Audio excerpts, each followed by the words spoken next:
Welcome back, everybody, to episode 14. Welcome back to Two Ball, Two Bold. I am Marshon Parker. And I'm Nathan Tomlin, and today we have a very special episode for you. It's the Hall of Fame game today, where some of the greats get enshrined with gold jacket to the Hall of Fame. Um, and so we're going to talk about the top 10 current players who, if they retired right now, would be Hall of Famers. And this is according to us, it's our list, nobody else's. Um, we both have 10. Uh, we'll kind of go back and forth. We're probably going to have a lot of the same guys. Mhm. So we'll just concur. Yep, agree. If we want to add something to them, we will. And then, pick the next one. Mhm. And then we're going to pick one guy who is retired and eligible for the Hall of Fame that we're surprised has not been in yet. Mhm. Um, and then we're going to pick one player who is retired and eligible who we know in our heart of hearts is not going to get inducted, but we would love to see it, whether it's a favorite player or just a guy that we think like he had Hall of Fame talent, just maybe didn't have the right numbers or whatever. Mhm. So I'll start. Number one, and this is no particular order. I did go by position a little bit though, so I cheat a little bit. Number one is you know him, you hate him, I hate him. 3-time Super Bowl MVP, 2-time regular season MVP, 2-time first team All Pro, 1-time second team All Pro, 6 Pro Bowls, led league in touchdowns twice, yards 1 time, career leader in yards per game, 6 straight trips to the AFC Championship game, 4 Yeah. Super Bowl appearances, 8th all time in playoff history in passing yards, 5th in passing touchdowns, only 4 away from tying Montana for second. He's 3rd all time in playoff wins, 1 behind Montana for second with a 15-3 playoff record. Kansas City Chiefs Patrick Mahomes. Yes. He could retire right now and he's a Hall of Famer. And Right if now. there is any voter who did not vote for him to make the Hall of Fame, they're an absolute hater. Yes. They hate him. And Mhm. it's just an absolute disgust and disgrace. Look, I remember the first time he played the Broncos, and I'm not talking about the last game of the season when Alex Smith was still the starter. His first Mhm. start against the Mhm. Broncos that actually mattered was the year after the Broncos, or it was the year after he got drafted. Von Miller was still on the team. Von Miller was still very good. Von Miller had him dead to rights, had him sacked, had him in his grasp. Patrick Mahomes had the ball in his left hand, running to his left. He is right handed. He threw the ball overhand, Mhm. almost 15 yards down the field accurately to a receiver for a first down on a 3rd down. And I think if we get that sack, it was like a 1-possession game. We get the ball back, they would have had to punt. Would we have won? Probably not. Offense had been terrible since Peyton retired, but it was a game changing play. And when I saw that, I Mhm. said, we're screwed for 15 years. And here we are. It's now 6 years, and we finally beat him. He won the first 12 times against us. He's now 12-1 against the Broncos. And again, he has as many Super Bowl rings as playoff losses Mhm. through 7 career seasons, but 6 seasons as a starter. So, Patrick Mahomes. I mean, that's a no-brainer. And you, especially when you think about this. And I've said this over and over. I think he's the greatest quarterback ever. And trust Talent wise, absolutely. I agree. I say that with no trust me, but I think he's the greatest quarterback ever.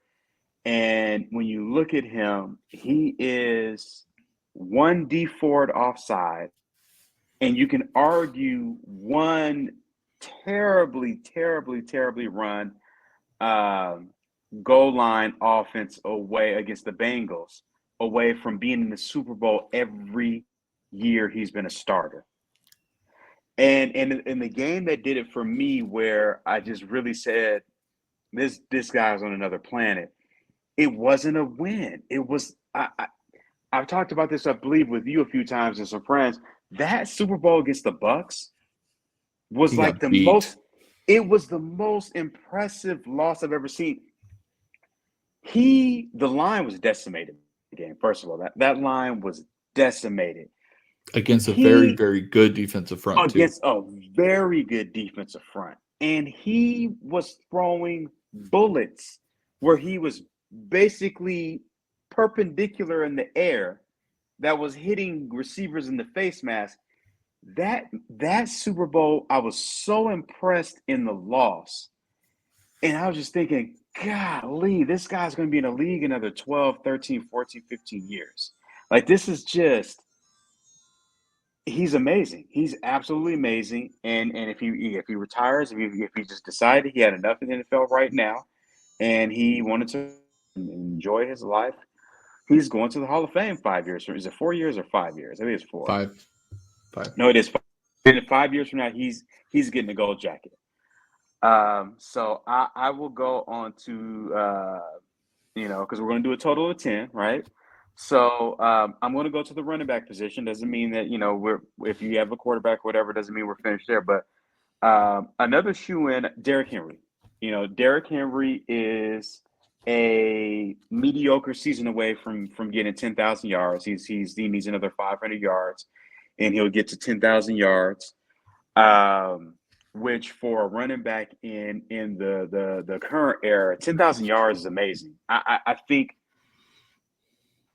the career stats for running backs, we have to do a shift in how we see them, because moving forward, the running is going to be drastically different in terms of the career stats for these guys. But again, he's 500 yards away from 10,000 career yards. He's 10 touchdowns away from 100 rushing touchdowns. He's broken 2,000 yards. He's ran for 1,500 yards or more in 3 different seasons.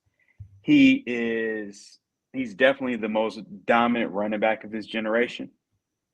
And a thing with me is, and look, this doesn't have anything to do with Pro Football Hall of Fame, but he is the only running back has ever run for over 2,000 yards at every level, high school, college, and running back. And NFL.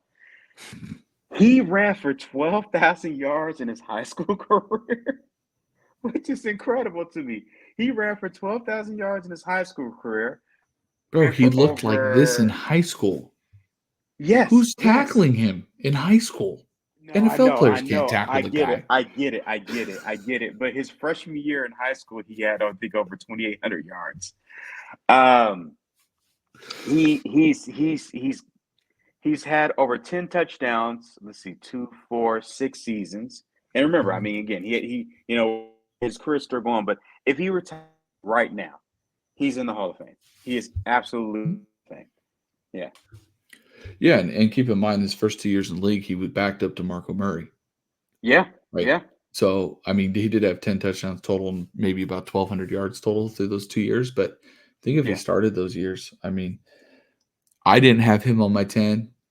But I do think he is a shoe. Because I think there's more than 10 guys that if they retired right now are Hall of Famers. So I want to preface that. So I didn't include him on my list. Mm-hmm. But I agree with you. If there's a running back it is him.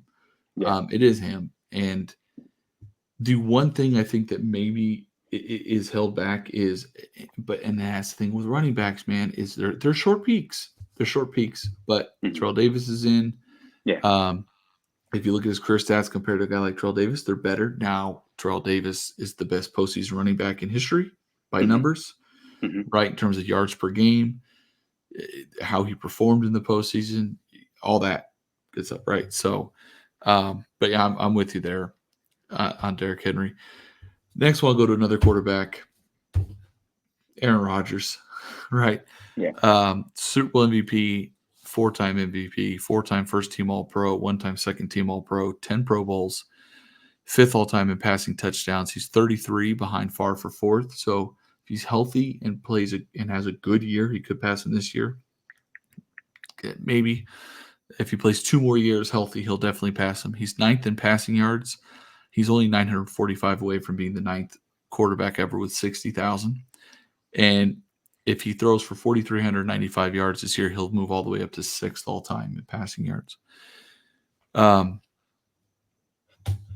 Yeah, I mean, You could the eye test, man. You watch Aaron Rodgers, and there's very few quarterbacks who you would take over him just by looking at him. Now, the one Super Bowl is gonna haunt him forever. The fact he only Hmm. won one, and Hmm. and they made the playoffs almost every year, right? Hmm. So that's gonna be the argument against him. But I don't think anyone would argue against him being a Hall of Famer. And again, I mean, No, he's 40. Like, I mean, it would be normal for him to retire at this point in time. And if he were to retire at this point in time, he's 5 years from now, like you said, he's in the Hall of Fame. So he's a shoo-in. I mean, there's not much you can. I mean, yeah, the one Super Bowl is because I think people expected him to win probably two, three, four, it Super was so Bowls. early. It was like his third year starting, Yeah, but third or fourth you year have starting, to you do have to take into fourth year. consideration that a lot of his career was at the same time as Peyton Manning, Brady, and then now you got Patrick Mahomes. But I think So the argument against that is he only went to one other Super Bowl, and all the other better quarterbacks other than Breeze were in the AFC.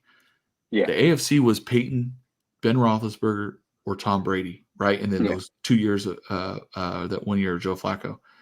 yeah, Otherwise, it was one of those three quarterbacks every year for yeah, 15 years almost, it seemed like.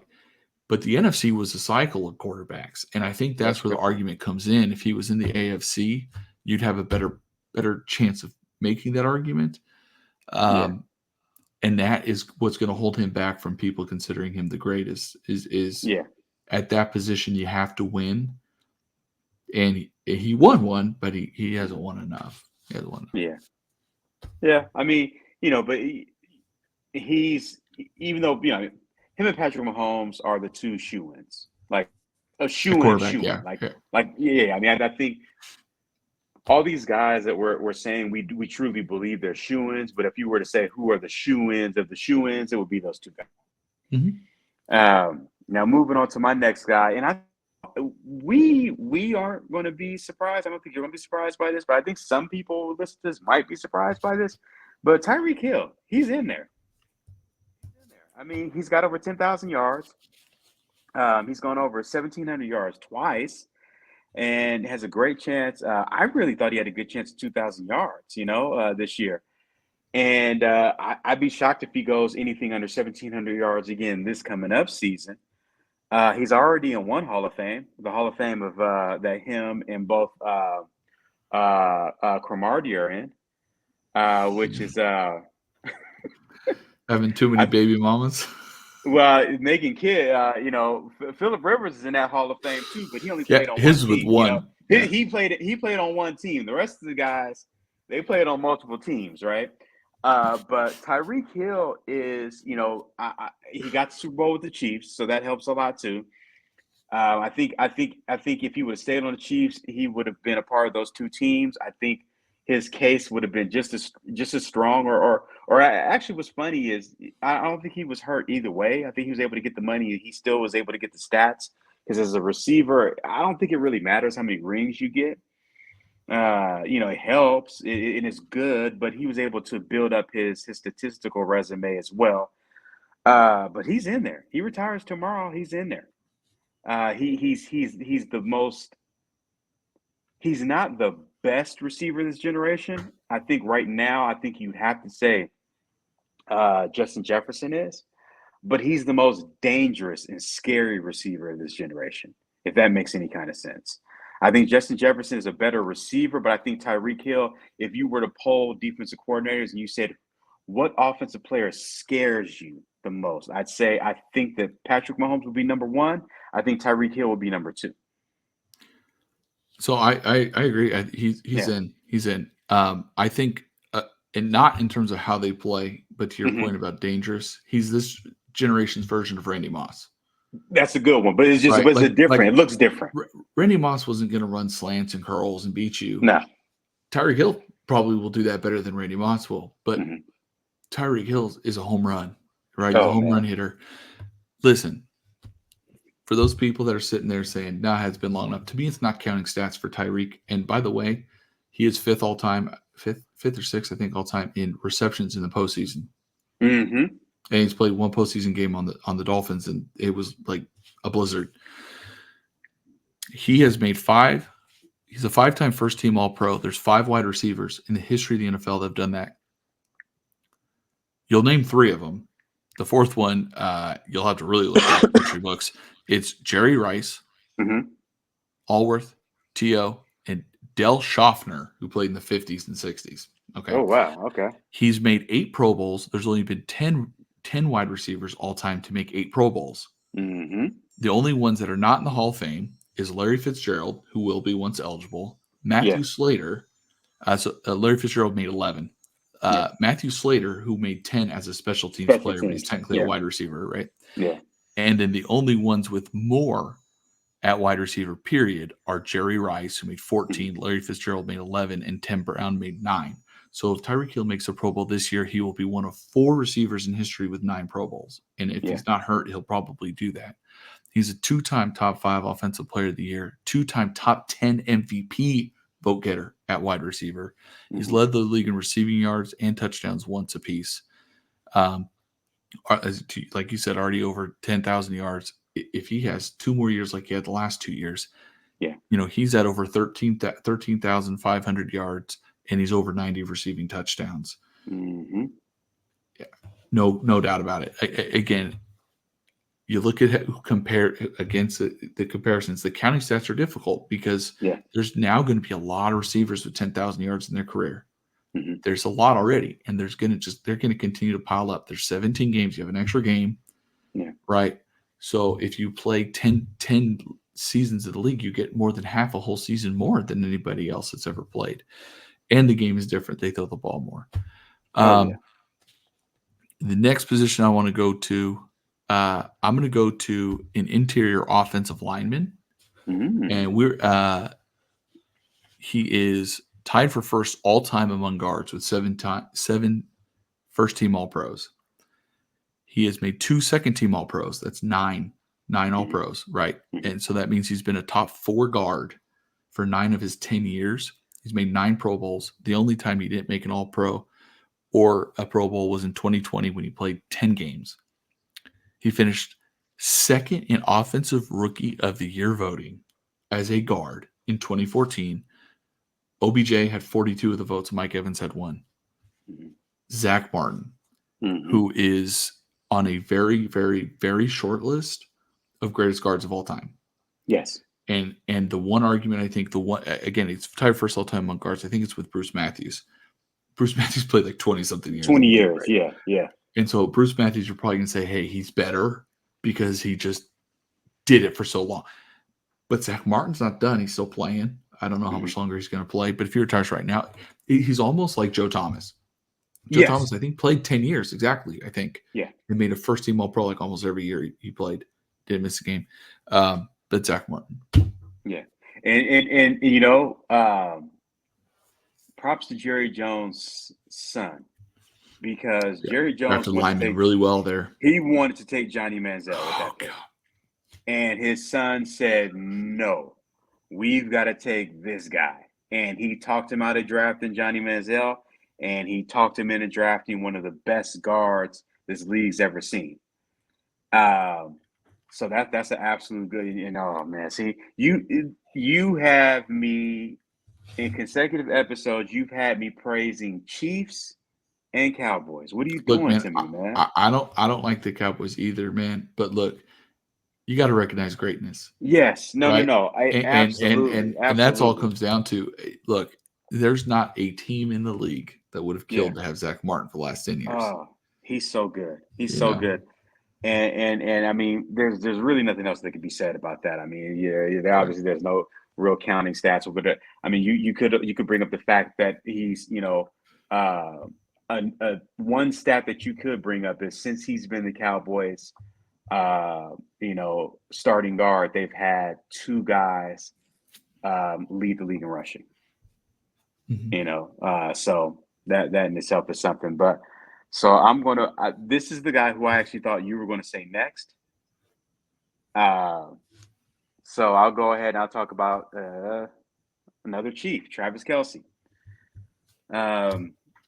Travis Kelce is considered by a lot, not necessarily by me, but he's considered by a lot of people the best tight end of all time. He's definitely in my top five, but I don't consider him the best. Um, if he retires right now, he's got over 11,000 yards, 75 touchdowns, over 900 receptions. Obviously, you have the 3 Super Bowl rings. He's been first team All Pro 4 times, second team All Pro 3 times, 9-time Pro Bowler. And I do believe he is number one in receiving now in playoff history, which is a heck of an achievement as a tight end. He's been Patrick Mahomes, even when Tyreek Hill was there, I think we can still agree that Travis Kelce was the number one receiver there. He's been dominant. He's been absolute dominant at his position. Like I said, some people consider him the best tight end of all time. I guess on my list he's probably 3 or 4. But I mean, heck, that's not. I don't look at that as a slight. I think 3 or 4. It's. I mean, come on now, 3 or 4 of the greatest tight ends who's ever played. And he's dominated in the playoffs when it's counted the most. So Travis Kelce. I don't know anyone that said he's the greatest of all time, but that's the argument now is that people are saying he's the greatest tight end of all time. Look, I mean, he's top 5, and if you have him off your top 5 list, then you don't know what you're talking about. Yeah. But to say he's the greatest, I think that's a little bit of a stretch. But yeah, to your point, like I said, top 5 all time, 4-time first team All Pro. The other 4 guys are the guys that you could make a argument that are above him. One is Dave Casper, played a while back, but Gronk, Shannon Sharp, and then Tony Gonzalez has 6. He's the only one with more than 4, right? Yeah. And so those would be the 3 that you would potentially put, and some people may put Gates. I wouldn't, but those 3 guys I think are better. Kelce has better counting numbers than Sharp, but the game was very different too. Sharp was he set all the records, and then Tony Gonzalez broke them all, and no one's caught Tony since. He's also a 3-time second team All Pro. Again, there's only 1 tight end on first and 1 tight end on second, so that's 7 times he's been a top 2 tight end. 9 Pro Bowls, which is 3rd all time behind Tony Gonzalez with 14, and your favorite tight end of all time, Jason Witten, with 11. He's 4th all time in receptions among tight ends, behind Tony Gonzalez, Antonio Gates, and Witten. He's 49 from passing Gates, so a healthy season he'll be 3rd. He's very far behind Witten and Tony Gonzalez. 4th all time in yards behind the same guys. Again, way behind Witten and Tony Gonzalez, but only 514 from passing Gates. We'll probably do it this year. 5th all time in touchdowns. Gates has 116. Tony Gonzalez 111. Gronk 92. Jimmy Graham 89, and he's tied with Witten at 74, so he'll be in sole possession of 5th. The highest he'll ever end up is 3rd. I don't see him getting more than I don't see him getting 40 more touchdowns in the league. No. But he is, to your point, the all-time playoff leader in receptions, 2nd in yards. He's 342 behind Jerry Rice. Again, if he plays 3 more years, he's breaking that. If he plays 2 more years, he's probably breaking it. The Chiefs play a minimum of 2 games in the playoffs every year. And then he's 2nd in touchdowns behind Rice. He's 3 touchdowns behind Rice. He has 19 playoff touchdowns. So absolutely not Travis Kelce also. So go to the next one, number 6. Look, I'm going to go to him because he's my boy. He's my favorite player. I've been my favorite player for a long time. Should have worn his jersey for this one. It's Von Miller. 3-time first team All Pro. 4-time second team All Pro, 8 Pro Bowls, Super Bowl MVP, Defensive Rookie of the Year, runner-up 2 times for Defensive Player of the Year, once to J.J. Watt, his freakishness, and the other was to Khalil Mack in the 1 year that Khalil Mack won it. Tied for first in sacks in Super Bowl history, but only played 2 games. Charles Haley played 5, I believe, 4 or 5. He didn't play in the 2013 Super Bowl. He had torn his Achilles earlier that year. ACL, sorry, torn his Achilles last 2 years ago. And he made the only year he didn't make the Pro Bowl or an All-Pro team in his first 8 seasons was the season he got hurt. Otherwise, he was a first or second team All-Pro and a Pro Bowler in the other 7 seasons. He has 123.5 career sacks. But again, it's his big plays that make the difference. In the 2015 AFC Championship game for the Broncos, he had 2.5 sacks and an interception. If there was an AFC Championship Player of the Game, he would have won it. Yes. They don't have that like they do in baseball and basketball, right? And then in the 2015 Super Bowl, of course, he was the Super Bowl MVP, 2.5 sacks and 2 forced fumbles, right? And then in 2022 Super Bowl run for the Rams, in 4 games, he had 4 sacks. He had 1 sack in the first round, 1 sack in the second. Didn't have one in the championship game against the 49ers. They didn't sack Garoppolo one time, actually. Was it Garoppolo that year? Or was it Purdy? That was the No, year. that was Garoppolo. Yeah. Stafford threw the ball straight to Tart. Tart, and he dropped it. Yeah. And then in that Super Bowl, he had 2 sacks. And so did Aaron Donald, but he had 2 sacks in that Super Bowl. So 4.5 sacks in 2 games in Super Bowl.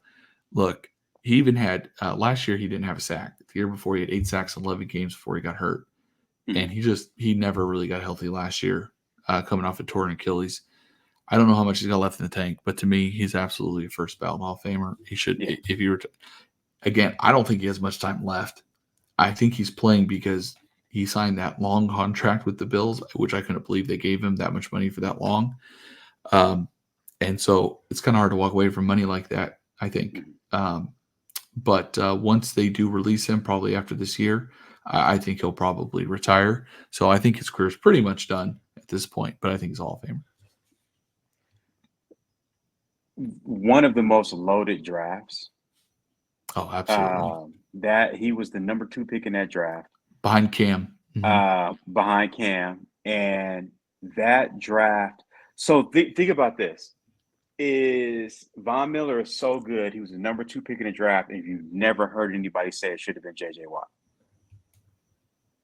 That's how good Von Miller has been, and he's the prototypical defensive end, or edge rusher rather. I'll say that. I didn't know, and I'm a big college football fan. I did not know he was. I didn't. I can say I didn't. I wasn't aware of his work in college football. I did not know he was going to be this good. He has been absolutely amazing. His speed around the edge. Yes. Look, man, when he was younger, he would get almost parallel to the ground, but be running. And these offensive tackles are 6'5", 6'7", 6'8". They're big men. They don't want to go down like that. And you go down, normally you want to push him in the ground, but he was so quick, he'd get around you. Look, that Broncos, they got wear towards the end of his career, but DeMarcus Ware was able to have one-on-one and be able to still win those battles because Von Miller was on the other side, right? And not to mention the defensive tackles they had at that time too, but dude, Von Miller was something special, man. He was so quick around that edge. He was so fast. And again, I think the biggest thing and why you don't say, man, should have been J.J. Watt is the fact he performed. Not that J.J. Watt never got the opportunity. Yeah. He did. He had big plays in the playoffs for the few times he got to go. But Von Miller elevated his game in the moments that mattered. Yeah. And that is why no one's going to sit here and be like, should have taken someone else. Broncos don't win that Super Bowl. If they have J.J. Watt instead of Von Miller, do they win? I don't know. Because they're different positions. It changes a lot of the dynamic. Yeah. Obviously, you don't go wrong either way. They're both, J.J. Watt would be on this list if he hadn't already retired. Yeah. But yeah, absolutely. So you had Von too on your list? Yeah, of course. Okay. Now, so next on my list is Trent Williams. I mean, Trent Williams is, to me, he's best left tackle in the league right now. But I believe I could clearly make the argument he's a top 5 left tackle of all time. And he's made the Pro Bowl 11 times for both the 49ers and the Redskins, 3-time first team All-Pro, 1-time second team. And he's 6'5", 320 out of Oklahoma. He's got to be the most athletic left tackle that we've ever seen. And I ask anybody, if you want to go on TikTok Reels, if you want to go on Facebook Reels, if you want to, whatever your source is, Go and look at the play against the Packers. I think it was 2, maybe 3 years ago. I think it was 3 years ago, because it was when I believe it was when Jimmy G was still the quarterback, and it was a third and I think three, third and two, somewhere around there. They lined him up as a motion fullback, and the fact that you can put a left tackle in motion as a fullback to be your lead blocker, the athleticism that takes, and people might hear that and think, "Oh, that's not a big deal. Oh, he's just..." No, the things that Trent Williams is able to do in terms of leading a screen and things of that nature and just protecting the blind side. He is easily. He retires right now. Now it's easy to say because he's at the tail end of his career anyways. You know, we don't know how many more years he has. He's holding out right now for a long-term contract, and I say, hey, give him as long as he wants to, because if he wants to play 2 or 3 more years, let's whatever. I think at Front this load point it. he front loaded. I think he's cool with the money he's getting Signing now, bonus. but I think right now what he's saying is, look, let's get some guaranteed money in there, because right now it's not a guarantee. Guarantee the money, same money he's getting paid. I think you'll make him a happy man, and he'll be back out on the practice field.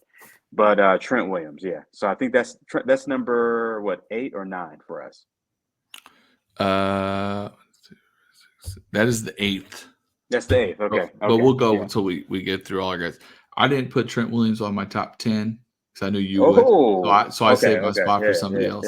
Yeah. I mean, I agree with you. I think, off the top of my head, the only left tackles or offensive tackles that I could think of that are absolutely better than him, Anthony Munoz is the best one ever, my opinion. Yes, I agree with that. I think Joe Thomas is still better because, to me, Trent Williams, the beginning of his career wasn't great. Joe Thomas, from the time he stepped on the field, was the best left tackle in football until he retired, in my opinion. And Jonathan Ogden. Ogden was a bad boy, man. Those three off the top of my head. You could argue Walter Jones, maybe.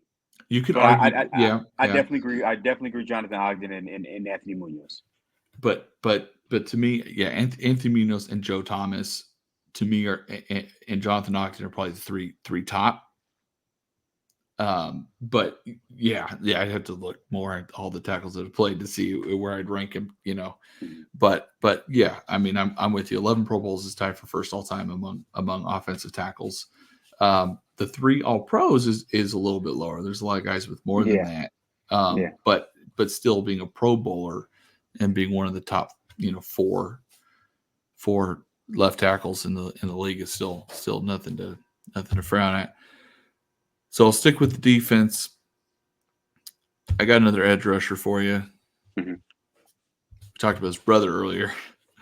But TJ Watt, man, listen, 7 years in the league. He's been one Defensive Player of the Year, 2-time runner-up for Defensive Player of the Year, and 1-time finished 3rd. So 4 of his 7 years in the league, he finished top 3 in Defensive Player of the Year voting. 1 year he was a rookie and had 7 sacks. 1 year he was hurt. So you take those 2 years out, he's had 1 healthy season that wasn't his rookie season that he did not finish top 3 in Defensive Player of the Year voting. 4-time first-team All-Pro. At this point in time, as an outside linebacker, he's one of 10. And the only one that's not in the Hall of Fame was Larry Grantham, who played in the 60s with the Jets. The other 8 guys that made 4 first-team All-Pros at outside linebacker are Hall of Famers. 6-time Pro Bowl. Again, the only time he didn't make it was rookie year. Shouldn't have made it in 2022, but he got voted in. He only had 5 sacks. He missed a lot of time, but the fans voted him in, so he gets credit for a Pro Bowl.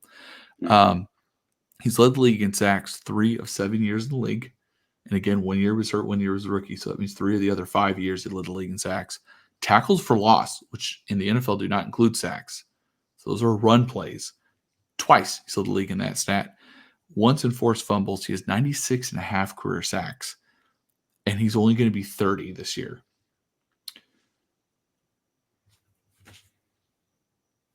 I mean, hey, how awkward is it going to be for the third Watts brother when JJ and TJ are both in the Hall of Fame? Hey, look, and you know what? He still made the NFL, And it's crazy because it's like, oh, my brothers are two of the greatest defensive Yeah, players that have ever played, and I chose to yeah, play fullback, yeah. which is the most unheralded position Yeah. on It the would have been football cool in the field. 50s or 60s, right? Well, he probably played middle linebacker too. You know, he's not as big as his brothers. No, he's not. He was a solid fullback. You know, Yeah. but Oh and yeah. it's like, man, you make the NFL. Look, if you make the NFL, you're the elite of the elite, right? Of course. And And then he's your played long brothers. enough to get a pension. It's right, and your brothers are the elite of the elite of the elite. That's nuts, man. That's absolutely nuts. Like, Yeah. hey, I made the NFL. I'm the third best, and I played for 6 or 7 years, whatever he played. All right. Did you have Watt on yours too? Yes, of course. Of Okay. course. All right. So how many left do you have that we haven't talked about? No, basically we're tracking. We're tracking. So Okay. it and I was hoping you didn't say the guy who, number 10 for me and number 10 on this, wanted to be able to give him, you want to be able to give the guys who you've seen battle against your teams. You want to be able to give your guys props or the guys that you've seen really battle against your teams props. I know who you're talking And about. Bobby Wagner. Oh, Um, 100%. Obviously he was a part of a historically good defense. That always helps, right? He was the middle. He was in the middle of that historically good defense. He's made 10 and he's made more all pro teams than Pro Bowl teams. He's made 9 Pro Bowls and he's made 10 all pro teams, 6 first team, 4 second team. So it's because they have 2 middle linebackers on the first team All Pro. And Yeah. so if he made second team and both those guys are in the NFC, he doesn't make the Pro Bowl. Yeah. Correct. That happens with Justin Simmons. Funny, He has but more All Pro teams, second team All Pro, than he does Pro Bowls because they pick one safety yeah. for each safety And, position on the Pro Bowl. Yeah. and then for him, I mean, over 1,700 tackles, over 30 sacks, somewhere around 13 interceptions. But he is a fierce tackler, great in open field, great in coverage. I mean, he's still at the top of his game. I can't believe he signed with the Commanders. That really surprised me. But he is part of the 2010 All-Decade team. One of the only one I could think of that's more impressive is probably the Steelers draft in the 70s. But other than that, a part of one of the most impressive defensive drafts of all time. I believe in that one draft, I believe they drafted Bobby Wagner, Richard Sherman, Earl Thomas, I believe Cam Chancellor. And if I'm not mistaken, I could be wrong. And if I'm not mistaken, also Michael Bennett. Jeez. I don't think so. Michael Bennett's got to be older than that. I could be wrong on that one. But props to Pete Carroll, who is one heck of a talent evaluator. I've always said about him is that a great the two probably greatest overall talent evaluators, especially defensive end, actually 3 in the last 30 years. You'd have to say is Jimmy Johnson, Pete Carroll, and Bill Belichick on the defensive end. Now, Bill Belichick, he couldn't identify a good wide receiver if they kicked him in the shin, but those 3 guys, they can identify great defensive talent. Walk back that draft class. None of those guys were drafted that year. They weren't. Bruce Irvin was their first round pick. Bruce, Russell Wilson was so he was was the here. third round. No, I'm sorry. That's what it was. Is that he was the draft with After is the Bruce draft Russell Wilson. the next season. Russell Wilson was the third round. It was with Bobby Wagner second round. Bruce Irvin in the first round, Russell Wilson in the third round. Bobby was second. Wagner was the second. Who was the fourth round? Because the fourth round pick was a good pick too. For Robert Turbin. Robert Turbin. Okay, he was okay. And Jave Howard. Okay, so what it was is in that 2-year span, they drafted, I believe, 4 All-Pro caliber defensive players in that 2-year span. Then that's maybe what it was. Maybe because you were way off on that. I was way off. I was way off on that. But they did have that 2-year span where they were and they signed freaking Browning, the cornerback from the CFL, and he was really good too. Yeah. But they Browner. Browner, Big who corner. was a huge corner. A 2-year span where they were hitting on all cylinders when it came to drafting. Not only, I mean, obviously they got Russell Wilson in the 3rd round too.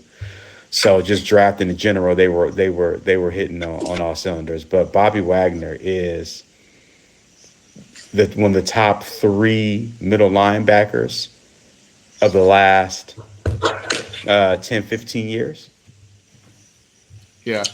I mean, when you look at them, you had Peakley and Willis, yes. and then they passed on to Wagner. Yeah, who is now passing on to Fred Warner, but yeah, and Roquan. Roquan is good, and don't get me wrong, I root for UGA. I personally don't think he's as good. I mean, he's good, but he's not sitting at the table with Warner. Yeah, it's first team all pros, man. So, I mean, All right. So I got two guys left on my list. Talk to me. I got Myles Garrett. Okay, let's hear it. Defensive player of the year. 3-time first team all pro. Mm-hmm. There's only 10 DNs with more than 3. And he's one of 9 with 3. 2-time second team all pro. 5 Pro Bowls. 2 seasons that he didn't get. He played 9 and 10 or more sacks straight. Mm-hmm. Only his rookie season when he had 7 sacks in 10 games. 88.5 sacks. He's 28. Yeah.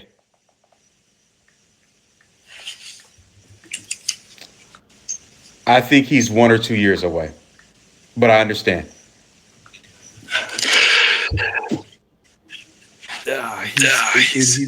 I don't know.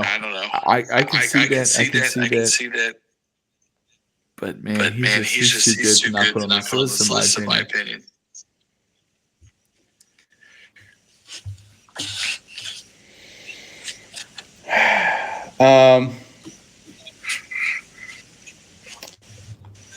Listen. I get it. I think the only reason I say it, I think the talent's there, but I think what is going to happen is, I think there's going to be a log jam of 2 different spots.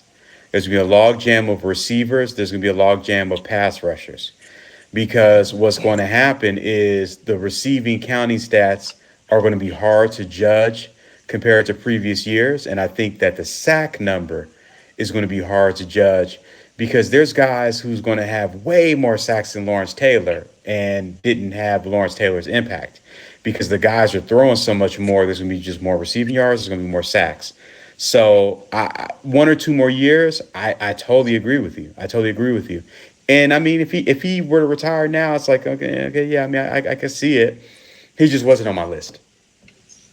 Gotcha. Yeah. Like I said, for me, it's 3-time first team all pro. Mm-hmm. Right. 2-time second team all pro. So it's 5 all pro teams. Yeah. A defensive player of the year. That to me is that's Hall of Fame, man. It's 5 all pro teams. Half a decade of being the best of your position.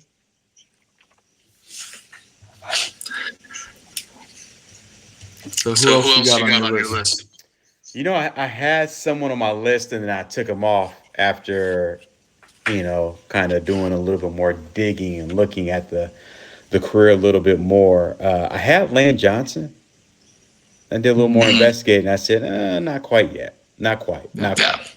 I in my head, his career had played out more impressively than it actually did. Other than that, I mean, we pretty much had the same aside from Miles Garrett. I think there could be an argument made for Devonte Adams. I wouldn't necessarily make it, but I wouldn't be too thrown off if somebody made that argument. And I think somebody who's very close is I do believe that McCaffrey's 1 or 2 years away. But yeah, other than that, I think we all pretty much had the same. I have one guy left. Who? 5-time first team All-Pro. Uh-huh. 3-time second team All-Pro. 7 Pro Bowls. Do you think that's a Hall of Famer? On the position. So I don't care. What position. Do you think that's Hall of Famer? 8 All-Pro teams. I'm trying to think of who it is. Just tell me. Is that a Hall of Fame resume? It's so my stats, and I think potentially. So let me tell you something. What if I told you this position? Uh-huh. So again, 5 first team All-Pros. Yes. No one else has more than 3. Mm-hmm. And that's 2 different guys with 3. Mm-hmm. Then that sounds like a Hall of Famer. Cool. Justin Tucker. Now there's only 2 kickers in the Hall of Fame. Mm-hmm. Morton Anderson, who's one of the guys with 3 first team. Jan Stenerud played forever ago. Yeah. And then Vinatieri will probably get in. Yeah. But he's not eligible yet. Yeah. And he is the other guy with 3. Yeah. Justin Tucker's the best in NFL history. He will make it.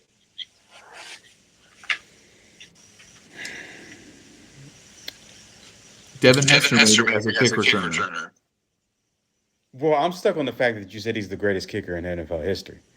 He is. Who's better? I would say Adam Vinatieri is. No, Adam Vinatieri has more clutch opportunities. Justin Tucker's never missed a kick to win the game in the playoffs. It's not like he's getting that opportunity not getting it. Adam Vinatieri's the most clutch kicker. But part of that is just having that opportunity. I'd have to look into it. Justin Tucker's the most accurate kicker in NFL history. Yeah, the most accurate from beyond 50 yards. Over 60-yard field goals. Mm-hmm. Oh, we've said retire now. So yeah, if he retires right now.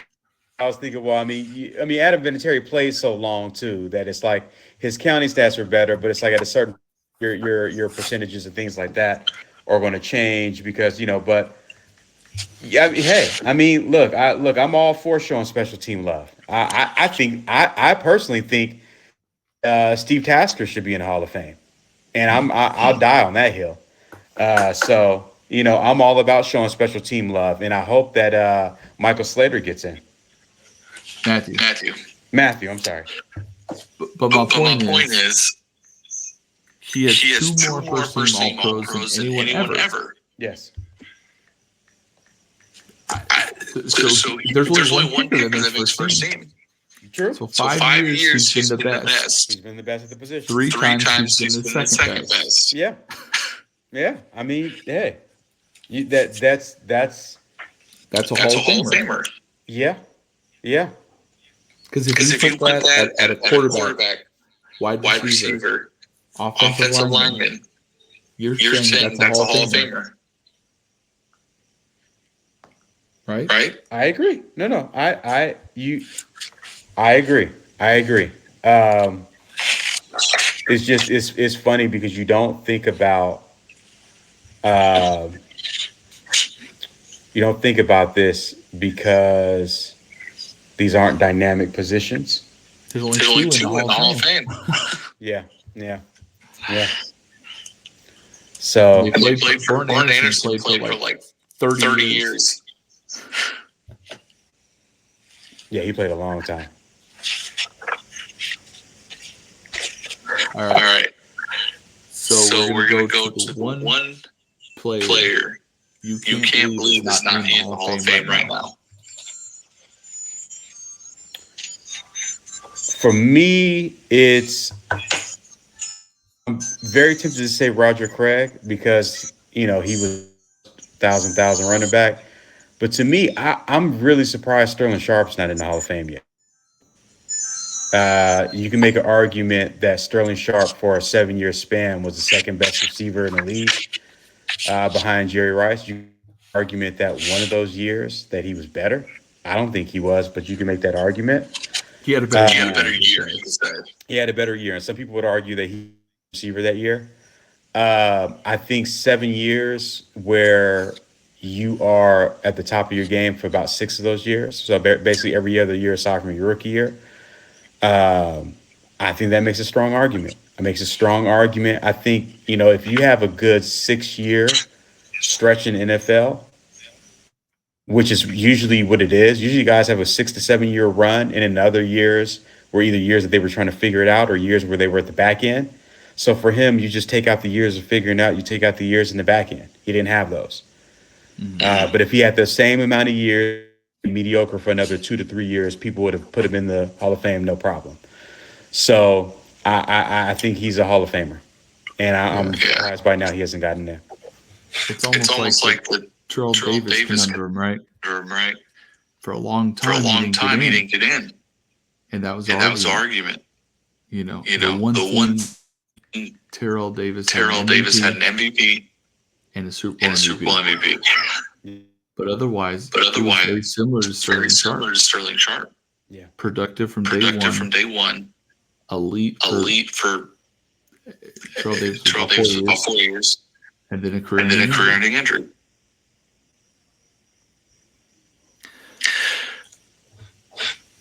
My pick was a little different. Mm-hmm. I do agree I with do you. agree with you. I that think Sterling Sharp Sterling Sharp should make it. should make it. I went I went outside outside the box a little bit. I'm going to do the same thing. I'm gonna do the Blind same thing. resume. Blind resume. 5-time Five-time first-team first team All-Pro. All-Pro. One of 8 at One his of 8 position at his position with at least with 5. at least 5. Mm-hmm. Of the other 8, shoot.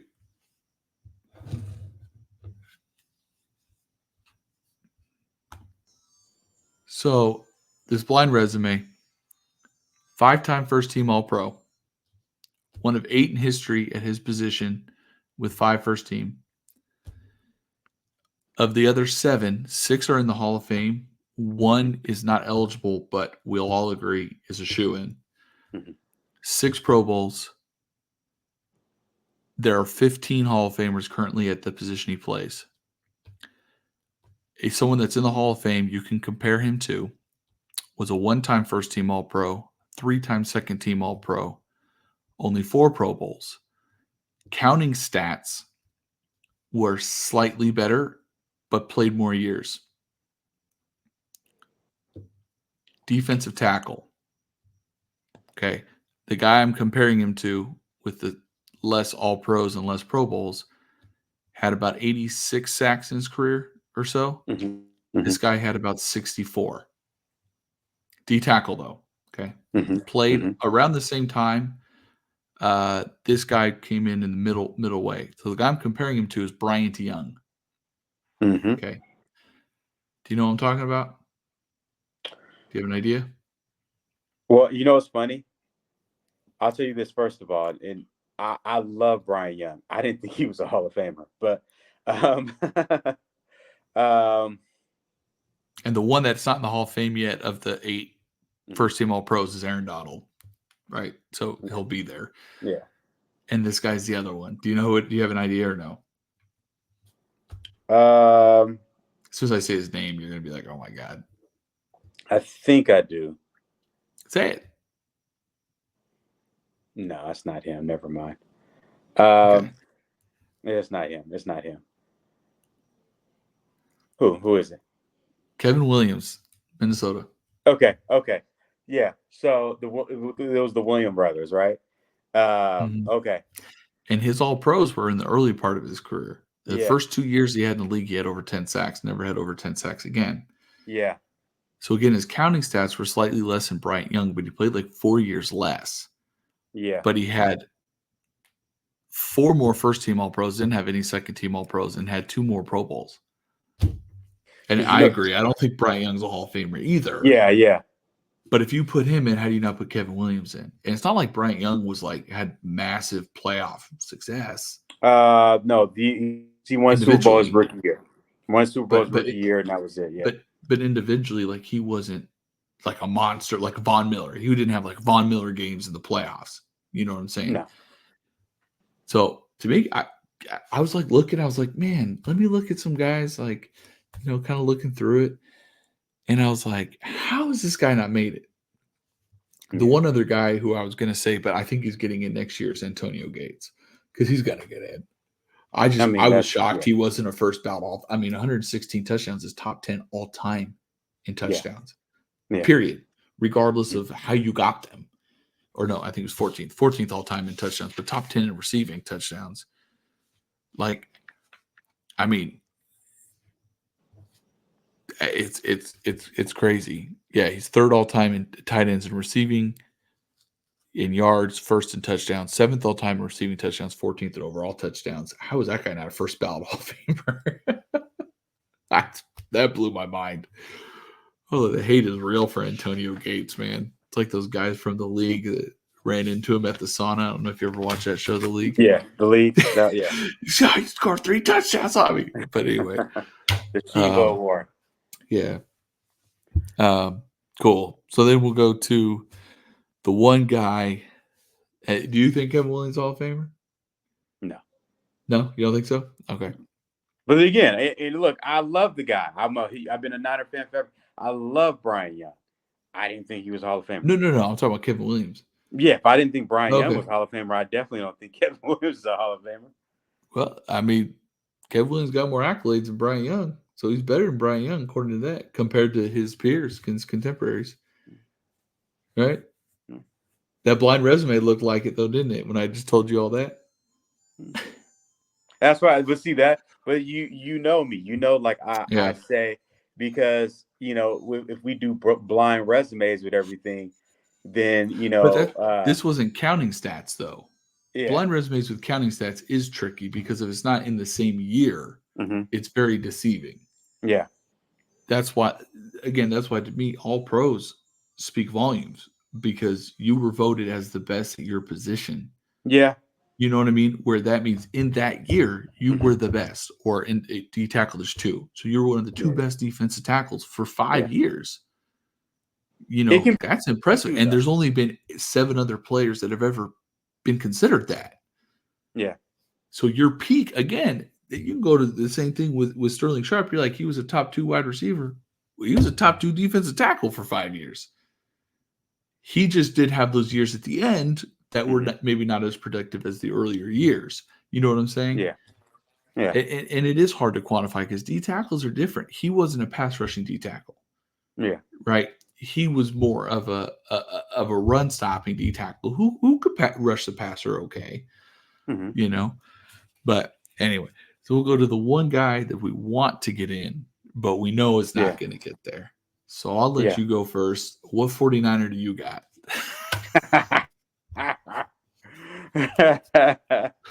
Listen, it's never going to happen. It's never. And anybody who's known me for a long time knows that I have been probably I might be this guy's biggest fan. So we'll do what you like to do. We'll do blind resume first, right? So Super Bowl champion, 5-time Pro Bowler, over 10,000 yards, over 4,000 receiving yards, about 90 career rushing, 90 combined touchdowns. Most rushing touchdowns in a playoff game, 5. And I think I mentioned Ricky Waters. Ricky Waters will never get in. He'll never get in. And realistically, he'll never get in for one moment.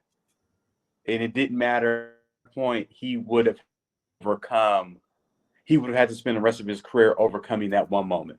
And that one moment was him saying, for who, for what.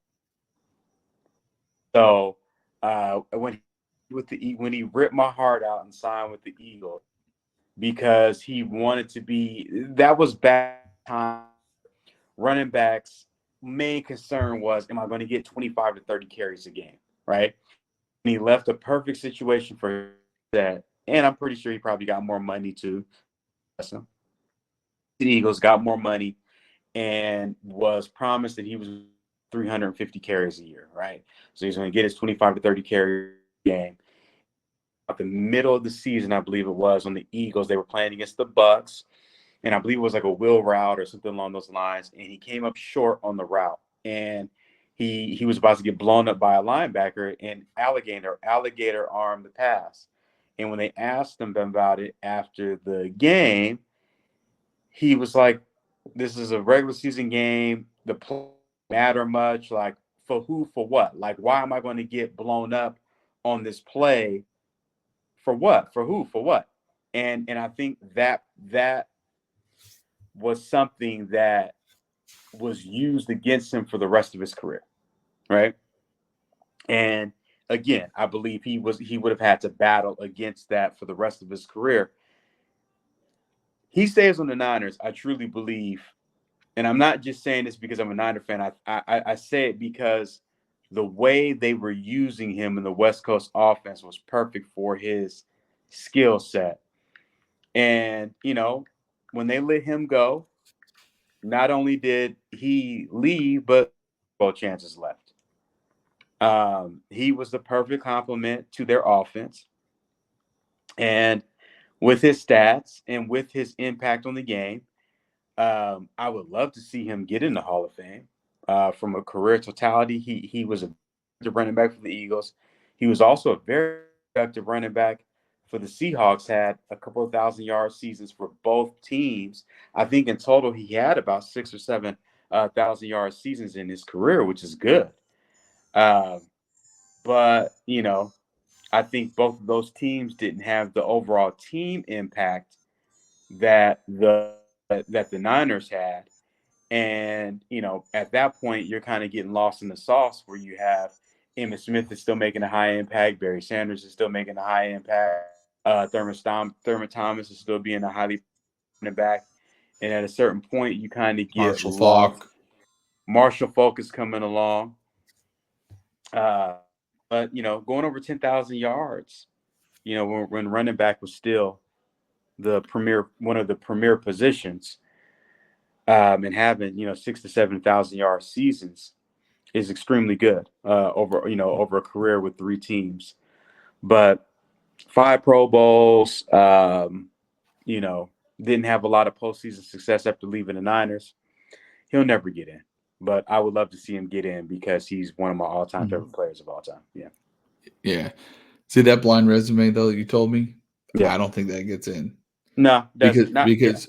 Because to your point, 10,000 rushing yards is not, it's really not the bar, especially then when, teams ran the ball. Ricky Waters was very talented. On talent, he was a Hall of Fame talent. Yeah.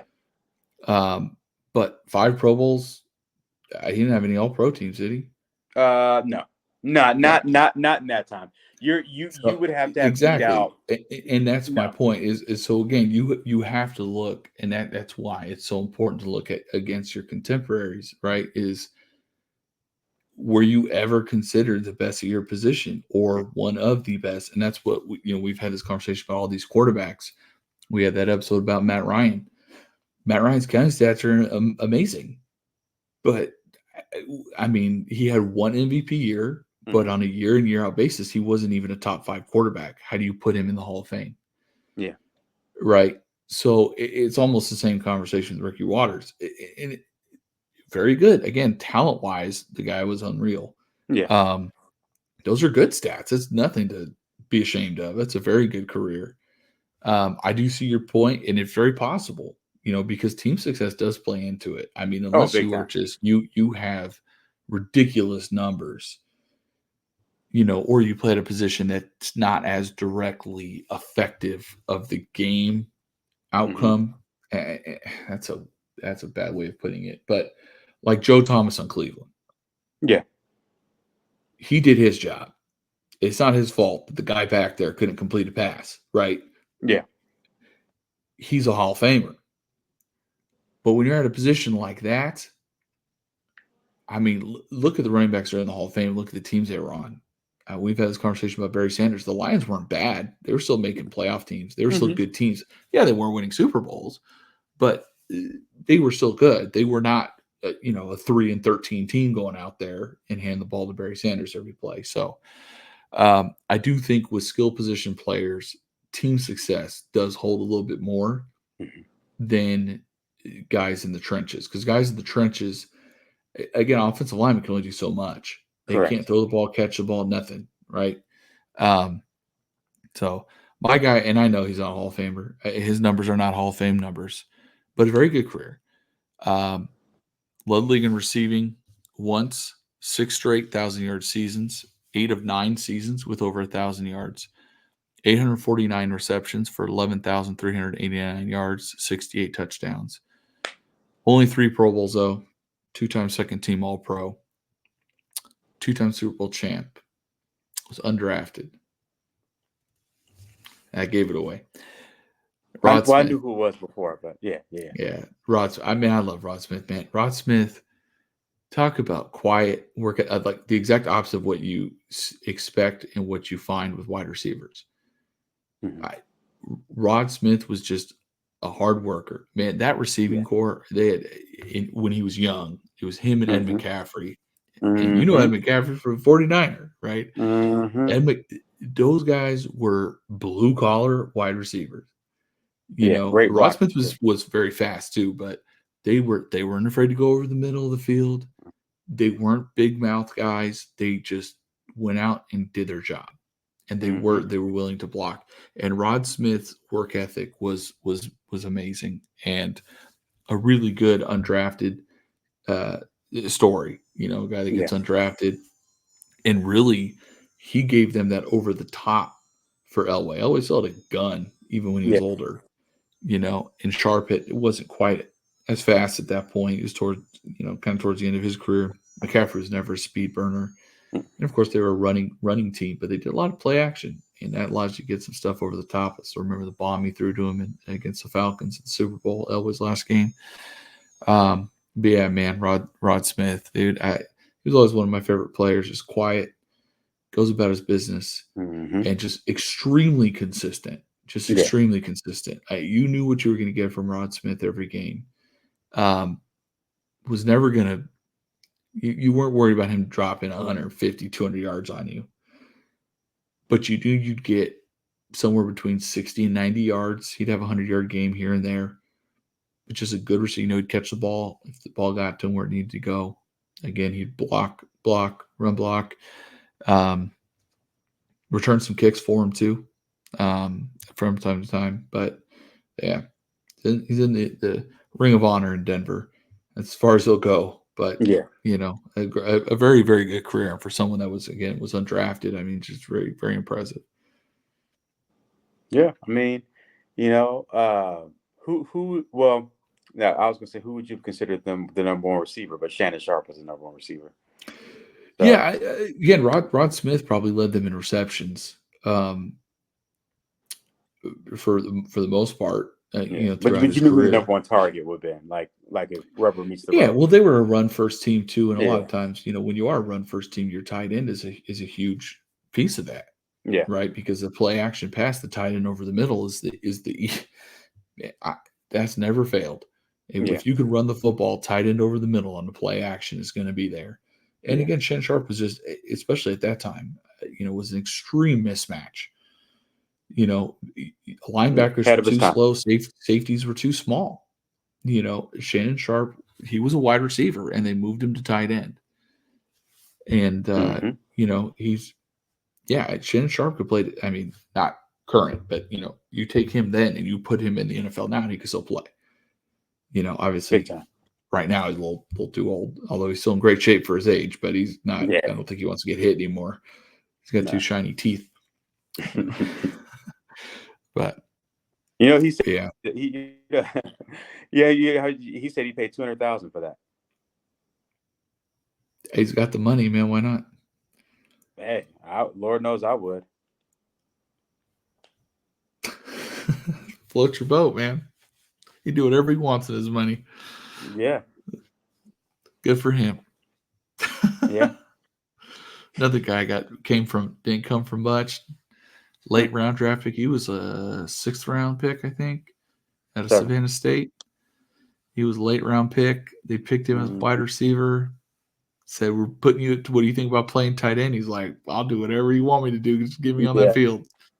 And he put in the work, man. It paid off. So it's another good story. But he's in the Hall of Fame, so can use him for this one. Rightfully so too. Yeah. But that does it for us. For this episode, talking about Hall of Fame. Guys, enjoy the Hall of Fame game. If you're going to watch, again, the football season's officially back with the Hall of Fame game. Yeah. More football episodes to come. So thank you all for stopping by and hanging out with us today. And get ready for some football. Yep.